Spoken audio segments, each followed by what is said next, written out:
In this video, we will review key mistakes made by both corporations and real estate brokers on the disposition of leased properties and illustrate techniques that better yet recover value given the wasting nature of leasehold assets. Leases are, in fact, wasting assets. In other words, possession of these properties is limited in time by the lease term. In a disposition context, the remaining term is as important as the rent is in driving the recovery value. Therefore, understanding how prices affect lease-up timing is critical. Because of the wasting nature of the lease term, pricing the space at a higher rate does not necessarily yield the highest value. For example, if at the market rate the space takes 36 months to lease, the sublet will only generate income in the last 2 years of its remaining 5-year term.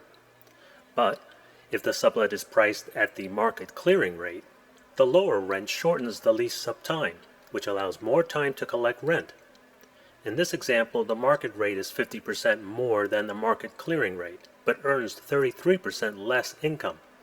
While most brokers will price sublets at a discount over the market rate, they do so because the sublet can't offer renewal and expansion rights and have no direct relationship with the landlord. The typical discount for sublets, however, is insufficient to reduce the lease-up time. Even experienced brokers often miss the added benefit that the lower market clearing rate has by shortening the lease term. As illustrated in this example, the sublet rate is 20% more than the market clearing rate, but generates 45% less value. Additionally, corporations are confronted with diseconomies of scale when subletting larger blocks of space. Given that the typical tenant in the market is less than 10,000 square feet, larger spaces will require more costs to demise them into smaller blocks. Also, a multi-subtenant leasing program could end up with unleasable areas and take even more time, further diminishing value.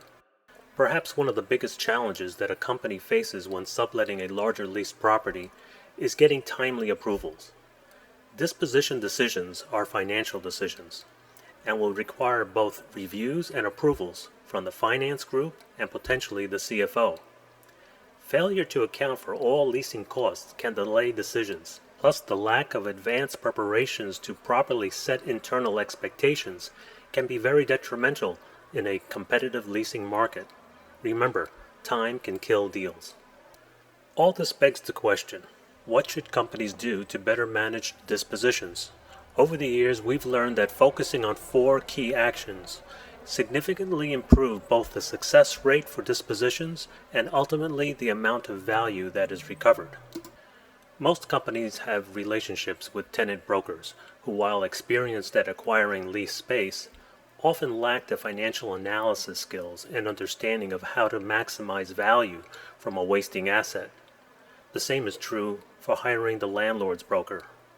What is required is a team that understands how to price sublets correctly, to maximize lease-up time, and to be able to give clear financial advice on costs and timing that can be reliably used to set internal expectations.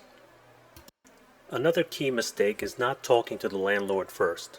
It is important to understand the landlord's position and view of the market and discuss what he will or will not do to aid a sublet program.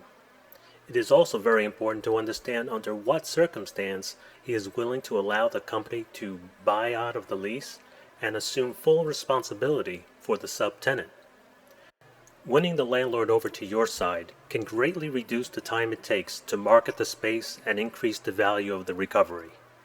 The landlord can give a subtenant additional rights, and if he sees the benefit to himself, may be willing to share the tenant improvement costs. Pricing of a wasting asset is counterintuitive and requires the disposition team to require not just the market rate, but also the market clearing price that will yield the best trade-off between the rental rate and the lease-up time. Additionally, all the leasing costs must be fully accounted for in order to project a reasonable outcome. Remember, the corporations typically recover less than 25% of the remaining obligation. Understanding the numbers is essential to creating more value. There is no substitution for the vigorous analysis of market variables and price leasing scenarios. Each market has unique characteristics and special circumstances that will inhibit or accelerate lease-up and recovery value.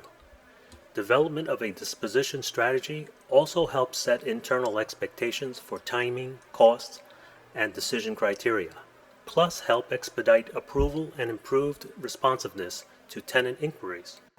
We've always stressed that to achieve superior results, we need to invest the time and resources to think through each situation in order to then act decisively.